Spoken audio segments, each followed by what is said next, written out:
வணக்கம். இப்போது குழந்தைகளுக்காக ஒரு கல்வி திட்டம். இப்போ பார்த்தீங்கன்னா, குழந்தை பிறந்த உடனே நம்ம ஒரு அமௌண்ட் மாதம் எடுத்து வச்சோம் அப்படின்னா, அதோடைய 18வது வயசில் ஒரு 10 லட்சம் அல்லது 20 லட்சம் அல்லது 50 லட்சம் எவ்வளோ நமக்கு தேவையோ அதுக்கு தகுந்த மாதிரி நம்மளால் பிளான் பண்ண முடியும். இதை நம்ம விட்டுட்டு சப்போஸ் அதை அப்புறம் பார்த்துக்கலாம், 1 வயசு ஆகட்டும் 2 வயசு ஆகட்டும்னு சொல்லி நம்ம தள்ளி போட்டுகிட்டே இருந்தோம் அப்படின்னாக்கா நம்மளால் பிளான் பண்ண முடியாது.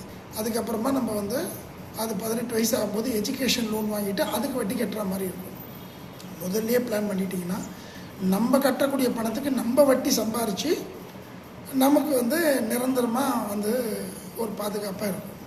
சப்போஸ் அதை மிஸ் பண்ணாக்க நாம் வாங்கிட்டு நம்ம வட்டி கொடுக்குற மாதிரி இருக்கும். வட்டி வாங்குறது பெஸ்ட்டாக, வட்டி கொடுக்கறது பெஸ்ட்டாக யோசிக்க.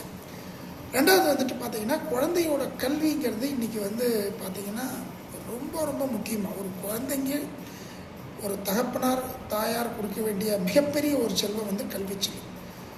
அதுக்கு உங்களுக்கு 25 லட்சம் வேணுமா, 50 லட்சம் வேணுமா, 1 கோடி வேணுமா, நம்ம பிளான் பண்ண முடியும். எல்ஐசியில் மிக அற்புதமான ஒரு திட்டம் அதுக்குன்னு கொடுத்துருக்காங்க. நம்ம இருந்தாலும் நம்ம இல்லாட்டாலும் உறுதியாக கிடைக்கிற மாதிரி. இதை பற்றின மேலும் விவரங்களுக்கு கீழே தெரியக்கூடிய நம்பருக்கு கான்டாக்ட் பண்ணுங்கள். நான் விவரமாக டீட்டெயிலாக சொல்கிறேன். தேங்க்யூ.